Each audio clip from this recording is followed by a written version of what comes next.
Mahakasika kosa indray ny raharaham-pirenena sy ny raharaha politika amin'ny akapobeany dia nanambara ny senatera Rakotovaza Olivier fa tokony miandry fifidianana amin'ny taona 2024 ireo rehetra izay mieritreritra aka fahefana. Eo jerentsika indrindra ary izay fanazavana nentin'ity senatera ity. Tsy vahaolana ny fangatahana fiaonam-be-pirenena, ny fifidianana mialohan'ny fotoana, ny fangatahana fialan'ny filoham-pirenena. Io nambaran'ny senatera Rakotovaza Olivier manoloana ny fanambarana samihafa etseroa ataon'ny hery politika avy amin'ny mpanohitra. Nosoritany fa tokony miandry fifidianana amin'ny taona 2024 izay rehetra mieritreritra aka fahefana.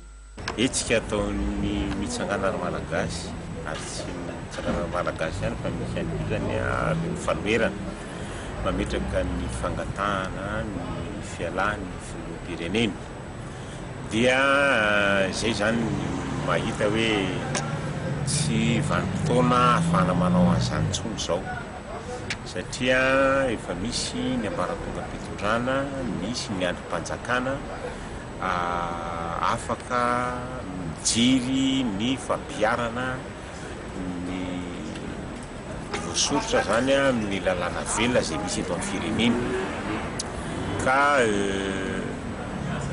raha miresaka hoe latabatra boribory sy ny sisa raha ara-tantara zany tsy bahoaka ihany miteraka an'izany teto amintsika izany hoe fidinana an-dalambe ihany miteraka an'izany latabatra boribory zany ka raha ohatra ka hoe anetsika ny olona hidina an-dalambe ohatra ny tamin'ny 1 satria zay nisy ny latabatra boribory dia everiko hoe tsy vanim-potoana anaovana an'izany intsony izao.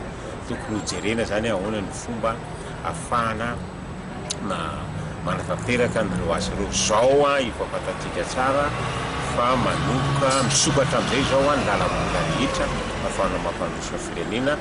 Momba ny fitakiana fiaonana amin'ny filoham-pirenena ataon'ny dinika ho fanavotam-pirenena, nilaza ny senatera Rakotovaza Olivier fa misy ny androm-panjakana samihafa toy ny antemeran-doolona sy ny antemera-pirenena izay manana komisiona samihafa afaka hifampiresahan'ireo sanjika ary hitondrana olana ara-tsosialy.